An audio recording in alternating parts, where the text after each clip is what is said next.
back again at East Park Gym because that's where we spend most of our time, it seems. And we're nearly at the end of the tier list series, which is very sad because we're going to think of a new series and now we've run out of content ideas. What we're going to do? Here's a plan. Chest today. And many of you probably don't care about chest training. That's a shame because you probably should.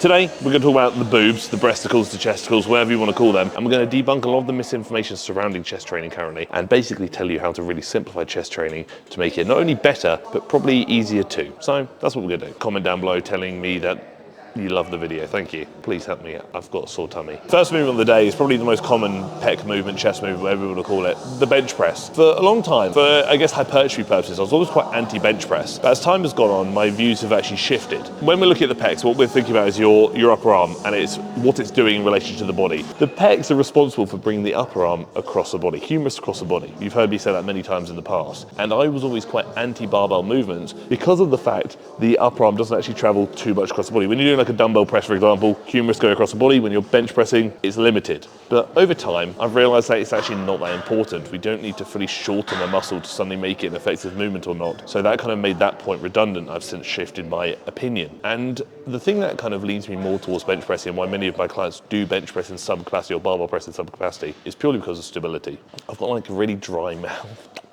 Due to the fact that the bench press is far more stable, it means it's probably a better movement. One of the big issues we look at when identifying whether a movement is effective for hypertrophy is how stable it is. A lot of the movements people like to do aren't particularly stable, which means there can be external limiters preventing you from taking it to, if not close to failure. The bench press has less external limiters due to it being quite stable. I'm kind of torn here between A and B. I'm probably going to call it a B tier movement, purely because there are better alternatives that do allow the humerus to come more across the body, but considering it's so stable, I'm slapping it down at, I was going to say number B. We're going to go number B. So, incline dumbbell press. This kind of applies to all dumbbell press variations, but we're going to talk about them separately. The incline dumbbell press is a fantastic movement. One of the reasons why I like the incline dumbbell press is because of the freedom of upper arm angle. One misconception people have is that just altering the bench angle is going to be what dictates where bias is shifting across the pecs. When looking at the pecs, you kind of have three, I guess, fiber regions. Two, maybe, depends who you speak to, but you've got clavicular, being the upper pec region, and then you've got sternal and costal. Costal being lower, sternal being mid, but a lot of people refer to sternal costal as one, so lower mid as one fiber region. We're going to separate it into three just for ease today. When looking at upper pec development, we'll look at the clavicular fibers, again being upper pec fibers. Just shifting your angle to an inclined bench does not mean you are going to shift mass amounts of emphasis to those fibers. What you actually need to consider is also upper arm angle too. And sternal costal is very much responsible for this, that kind of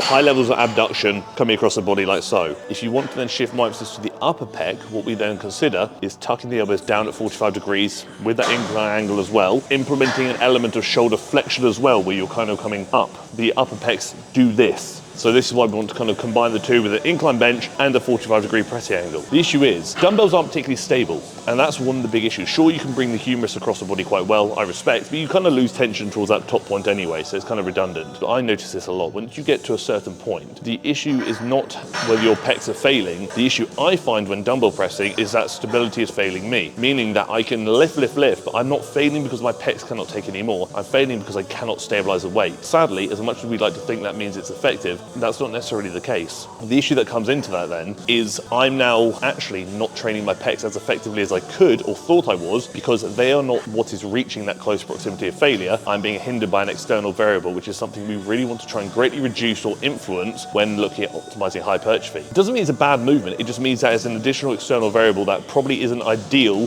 when considering how effective it is. And it is something I program, it's something I do myself occasionally, but it's very much depending on the person, depending on the goal situation. It's also another B movement, because it does some things that the bench press doesn't do. It does some things better than the bench press, but also some things worse. So we're going to match it as a B tier movement. The flat dumbbell press. I'm probably going to repeat a lot of what I've just said, so I'm actually going to save you the time here. Everything I've mentioned about the incline dumbbell press applies here as well. Stability is a concern, although it does allow the humerus to come across the body well, which we like. But again, the issue is firstly, can you even get into the movement when doing a flat dumbbell press? A lot of people can't, I definitely can't. And secondly, like I said previously, are you failing because your pecs are failing, or are you failing because an external variable is holding you back, such as stability? When I used to dumbbell press a lot, it got to the point where I just couldn't stabilize the weight anymore.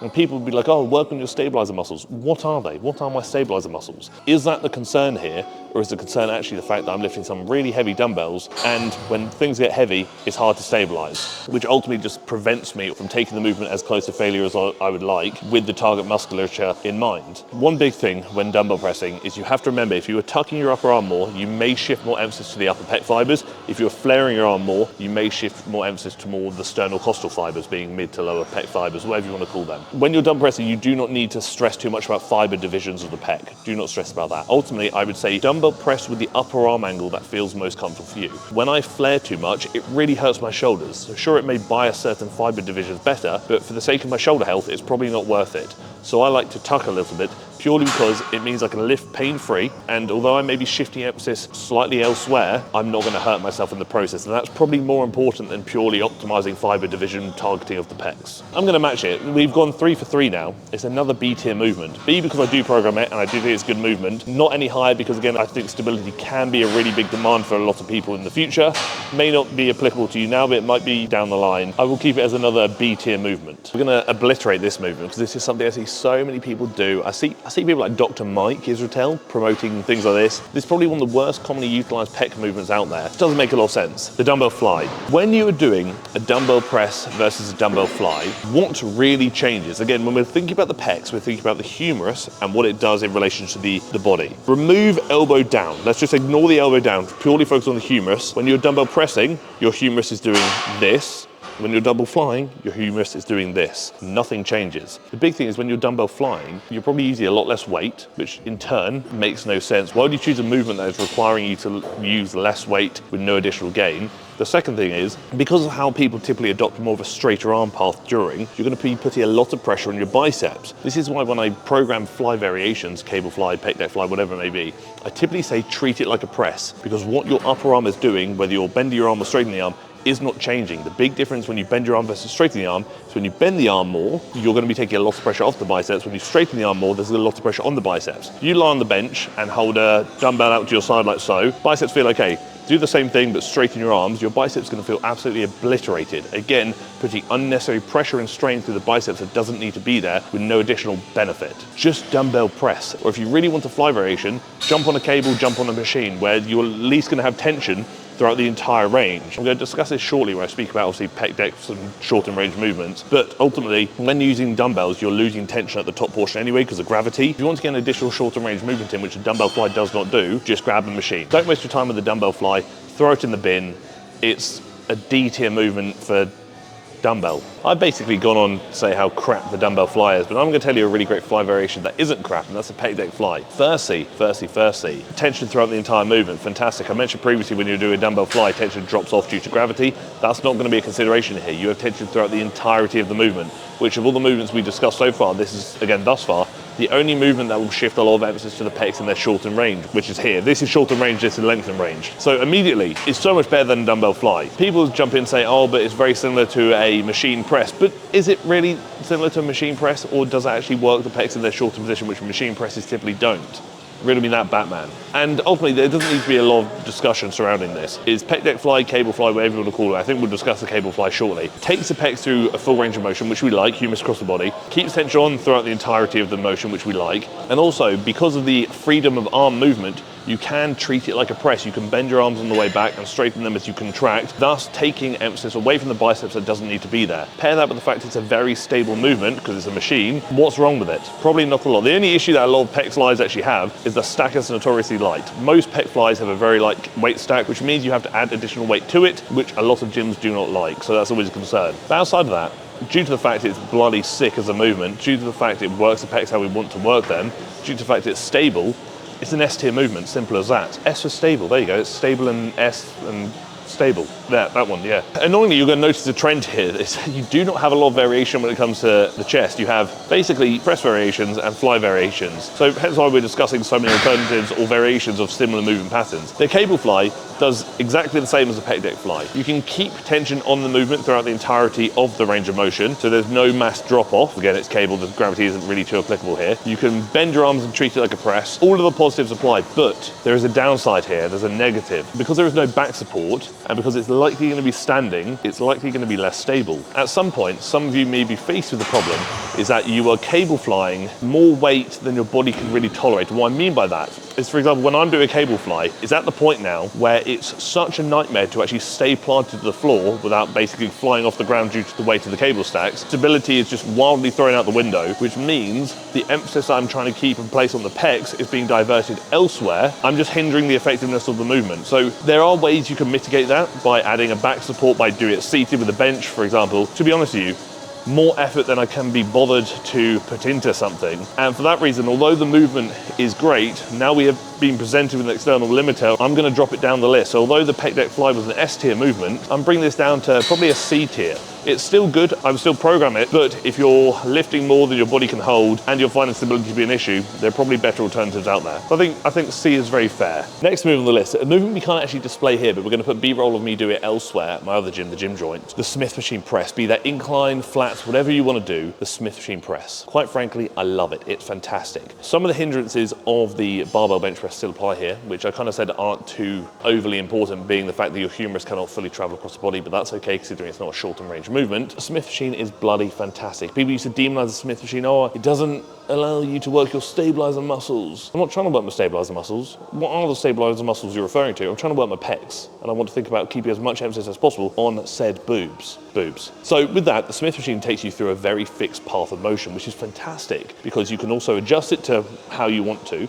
And secondly, it removes any potential stability demand that might be present during a barbell press. Sure, barbells are notoriously quite stable because again, both hands are working together, but there is an element of you have the freedom to fall back or fall forward where there is a slight stability demand there. In addition to that, it's one of the movements that is harder to push to failure safely because many of you may not have a training partner and may not have a spotter. At least with a Smith machine, if you do reach a point of failure, you can just rack it. You don't need a spotter, you can fail safely on it. And that, to me, I think is a massive positive because many of us do train alone. I actually prefer training alone.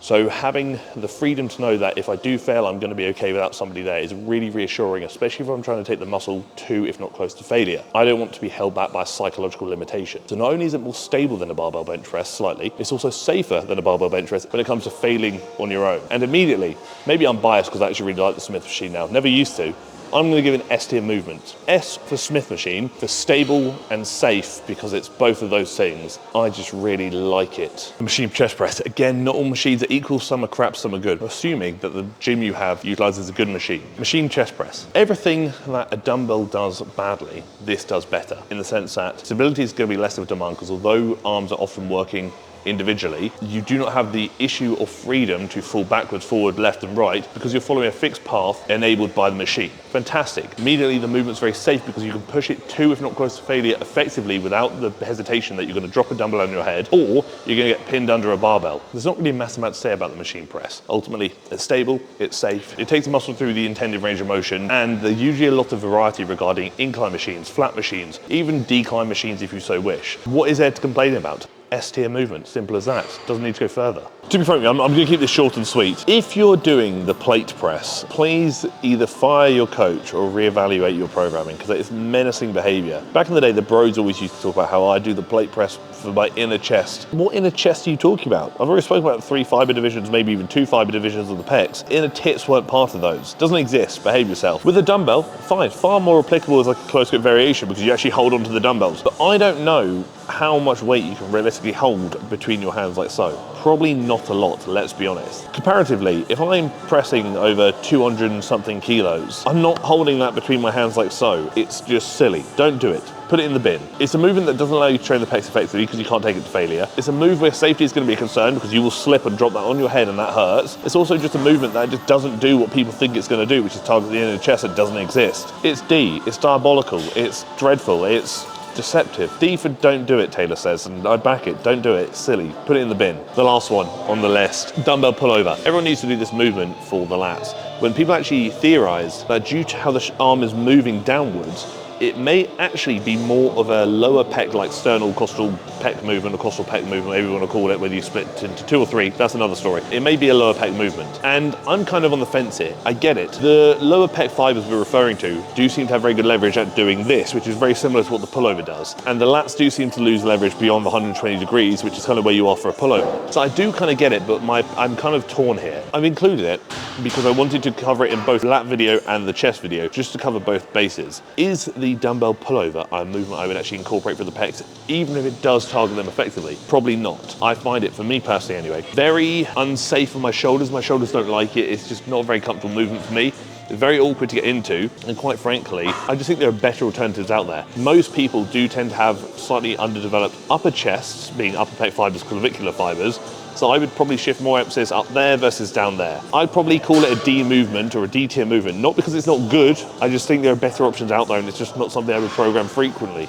But that's it, to be honest, so that is the video. To be frank with you, chest training isn't that fun. It's not very exciting. It's very much presses and flies. And many of you probably don't care that much about that, which is fine. Although, like I said before, you probably should, because you want to train your body as a whole. Although something may not sound very fun and may not sound particularly exciting or cool, doesn't mean it's not effective. I say this often, is that simple is often effective. The big thing here is just identifying you're doing movements that target the relevant muscle group through its intended range of motion, and you're training hard enough. If you nail those two things, you're probably okay. And you don't need to do fancy upside down both swivel plate presses to achieve that. You're probably good with press variations and fly variations. Thank you for tolerating me. Thank you for tolerating my waffle about my bosoms, and thank you for tolerating the video. Like, share, comment, subscribe, please. Click the link down below in the description, maybe in the comment section too, to apply for TFNL coaching, where we can hop on a free Zoom consultation call and talk about life, talk about my boobs, and talk about how you can get bigger boobs too. Thanks, bye.